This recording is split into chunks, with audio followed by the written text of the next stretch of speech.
Alors, première étape, nous allons appliquer le modeling paste sur le support, sur la toile, avec un color shaper, en allant prendre généreusement de la pâte, et puis en l'appliquant sur la toile. Donc vous appliquez ça pour avoir une surface remplie de cette pâte qui a un fort pourvoir collant et résistant. Voilà. Ne faites pas quelque chose d'uniforme, hein, puisque je vous rappelle que c'est l'intervention humaine qui fait que la toile va avoir une particularité qui est la vôtre. Voilà. On arrive au bout. Ne laissez pas de zone neutre, hein.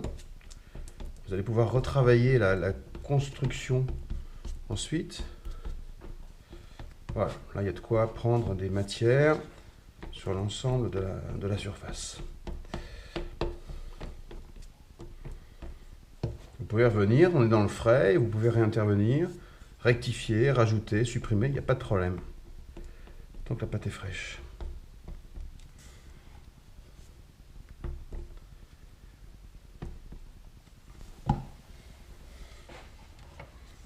Et donc à la fin, on a un résultat avec une toile enduite de matière, avec des aspérités, avec une surface, une épaisseur suffisante pour venir emprisonner les matières qui vous intéressent d'ailleurs. Alors l'étape suivante va consister à aller insérer à l'intérieur de cette pâte les matières que vous avez envie d'intégrer dans votre toile. J'ai choisi des matières sèches de fin d'automne. Et on va venir rajouter maintenant dans la composition. Vous faites votre composition en posant vos éléments.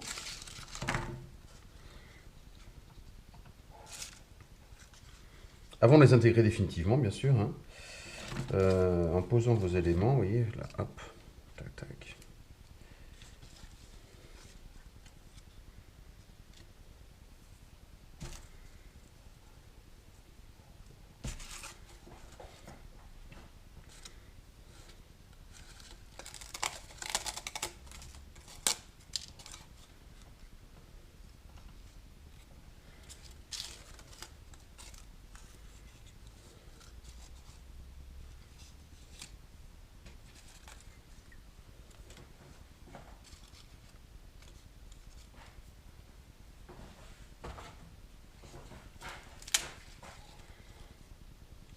Voilà.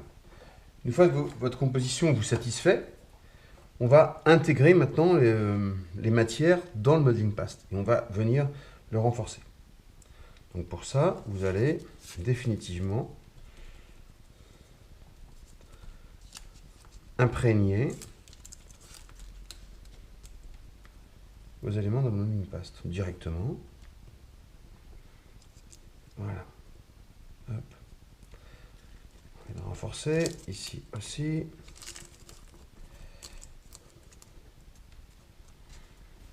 Alors l'étape suivante, une fois que les matières sont bien imprégnées et que le modeling paste est bien sec, ça va être de réuniformiser l'ensemble avec une couche de gesso, une ou deux couches, en fonction des matières, pour réuniformiser, pour pouvoir revenir travailler en couleur au-dessus.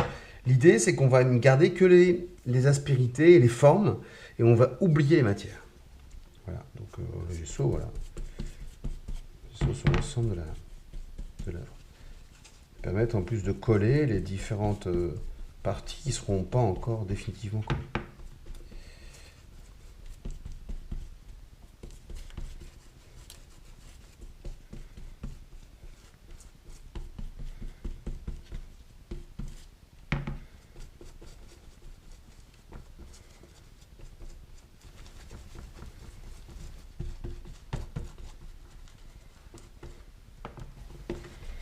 Et donc n'hésitez pas à écraser vraiment toutes les matières pour qu'elles soient vraiment prises dans la toile et qu'il ne reste plus que les formes qui puissent faire deviner, en fait, ce sont des feuilles, des morceaux de bois, etc.